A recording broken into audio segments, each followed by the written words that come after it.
김경래의 최강 시사. 네, 한진중공업의 마지막 해고 노동자 김진숙 민주노총 지도위원이 부산에서 출발해서 걸어서요. 지금 서울로 오고 있습니다. 청와대를 향해서 오고 있는데 일종의 복직 투쟁이죠. 지금 한 대전까지 갔다 오는 얘기 들었는데 지금 어디 계신지도 궁금하고 건강도 궁금하고 그리고 지금 수십 년이 흐른 얘기예요. 근데 아직도 복직이 안 돼 있는데 지금 다시 도보로 이 얘기를 꺼낸 이유가 무엇인지도 좀 들어보겠습니다. 세상 얘기도 좀 들어보고요. 김진숙 지도위원 연결하겠습니다. 위원님 안녕하세요. 예, 안녕하세요. 오늘도 걸으시나요? 예, 걸어야죠. 아직 출발 안 하셨고요. 예, 예. 어디세요 지금은? 숙소는 대전에 있고 오늘은 예. 이원역에서부터 출발해요. 아하. 그러면 부산에서 벌써 한 대전 무렵 근방까지 왔다는 거네요, 그죠? 네. 언제 출발하셨죠? 지난 30일이니까. 12월 30일 날 출발해서 지금 절반 정도인 것 같아요. 아니, 연세도 좀 있으시고 건강은 어떻게 해요? 괜찮으세요? 지금은 건강을 신경 쓰고 챙길 여건이 안 돼서 그냥 지금은 하여튼 걷는 데 집중하고 있습니다. 그래도 어쨌든 걸으실 수는 있다. 네, 걷는 건 잘해요. 네. 청와대 언제 도착하십니까?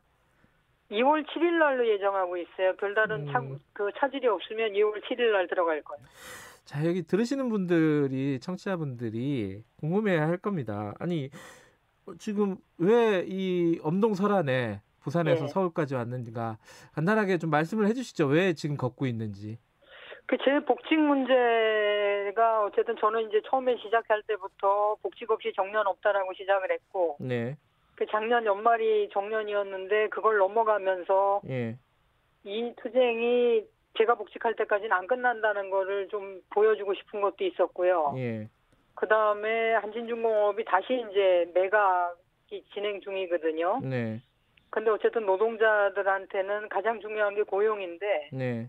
그 고용보다는 부동산에 더, 땅에 더 관심이 많은 동부건설이 우선 협상 대상자로 선정이 되면서, 그 매각 과정에 왜 노동자들의 의사는 전혀 반영되지 않는가, 그리고 노동자들의 고용에 대한 부분들은 왜 담보되지 않는가에 대한 것들도 알리고, 그때 당시 또 중대재해기업처벌법이 한참 또 유가족들이 단식 농성을 할 때라, 네. 그런 노동자들의 현실들을 좀 알리고 싶어서 걸어서 출발을 했습니다. 모르시는 분들을 위해서 제가 간단하게 부연 설명을 하면은 1986년도에 한진중공업에서 최초의 여성 용접자로 노동자로 일을 하시다가 네. 이제 해고가 됐습니다. 노조 활동 등을 했다는 이유로 해고가 되고 고문도 많이 받으시고 뭐 그랬습니다. 그런데 35년 동안 복직이 안 됐었고 이제 다시 복직을 얘기하시는 건데 근데 사람들은 그런 생각을 할 수도 있어요. 35년 됐는데 그건 좀 잊고 사는 게 어떨까? 왜 이렇게 다시 이야기를 꺼내시게 된 겁니까? 다시 얘기를 꺼냈던 건 아니고 저는 35년 동안 계속 같은 얘기를 해왔었는데 네.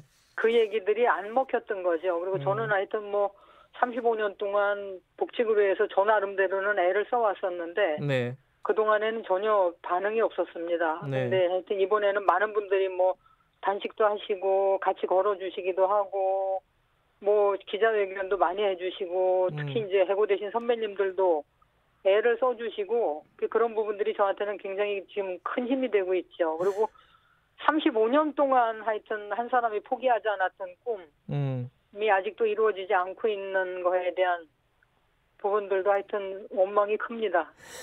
지금 작년 같은 경우에도요. 민주화운동 명예보상심의위원회에서 김진숙 위원의 해고가 부당하다. 그래갖고 복직을 권고했잖아요. 회사 측에. 그리고 그뿐만 아니라 이게 각종 시민단체 등등해서 복직을 계속 얘기하고 있는데 회사 측의 반응은 전혀 없나요? 공식적으로 교섭을 해본 적이 없고요.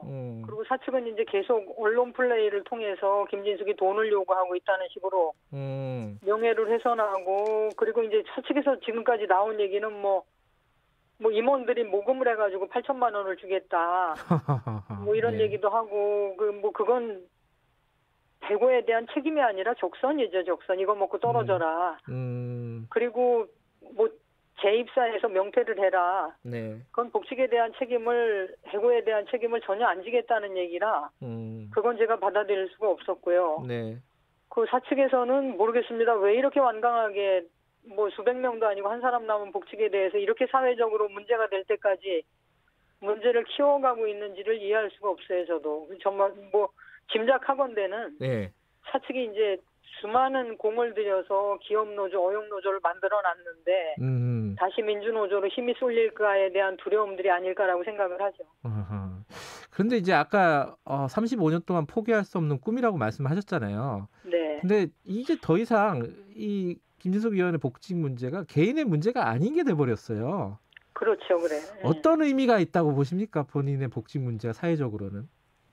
제가 이렇게 20일 넘게 걸어오면서 네. 많은 노동자들이 함께하고 있어요. 근데 그 중에는 특히 이제 대우버스나 한국게이츠나 아시아나 KO나 그다음에 코레일 네트워크스나 네. LG 트윈타워 노동자들이나 해고된 노동자들이 많이 걷고 특히 옛날에 30여 년 전에 해고됐던 사마고무나 진양고무나 풍산금속이나 이런 노동자들도 함께하고 계시거든요. 그러니까 네. 이 사회에 아직도 수많은 노동자들이 제자리로 돌아가지 못한 그걸 저도 이제 길에서 다시 한번 확인하고 있는 건데요. 네. 그래서 그런 노동 현실들이 여실하게 보여주는 그런 행진이 되고 있네요. 그래 뜻하지 않게. 35년 동안 이제 사실 노동운동 현장에 계속 계셨던 건데 35년 동안 우리 노동 환경은 많이 바뀌었습니까? 좀 좋아졌습니까? 어떻게 평가하십니까? 저는 비정규직 문제만 하나 보더라도 네. 특히 청년들의 이 실업 문제, 비정규직 문제가 마음이 아픈데요. 네. 사회에 첫 발을 내디디는 게 비정규직으로 시작을 하고 그리고 차별부터 온몸으로 느끼게 되는 네. 이런 현실들은 불쌍하지요. 근데 그런 노동자들이 점점 늘어나고 그리고 길에서도 보게 되지만 어제도 제가 청와대 앞에 갔다 왔습니다만 하여튼 해고된 노동자들이 너무 많아요. 수백 명이 수십 명이 아무 대책 없이 길거리로 내몰리게 되고 그런 거에 대한 법적인 제재나 이런 것들 전혀 없이 한진중공업만 하더라도 이미 경영진의 경영 실패라는 게 다 드러났거든요. 네. 근데 매각을 앞두고 또다시 그 고용에 대한 불안들을 노동자들만 짊어지게 되는 이런 부당한 현실들은 여전히 이어지고 있고 오히려 더 심해진 부분들이 있다고 저는 생각을 합니다. 지금 사실은 걸으시면서 이 일이 생긴 건데 중대재해기업처벌법 예. 이게 이제 국회를 통과를 했어요. 지금 기업은 빠지고 중대재해처벌법이 되긴 했는데 어쨌든 이 상황이 여러 가지 좀 복잡했습니다. 위원님께서 보시기에는 어떤 생각이 드셨어요? 이 상황을?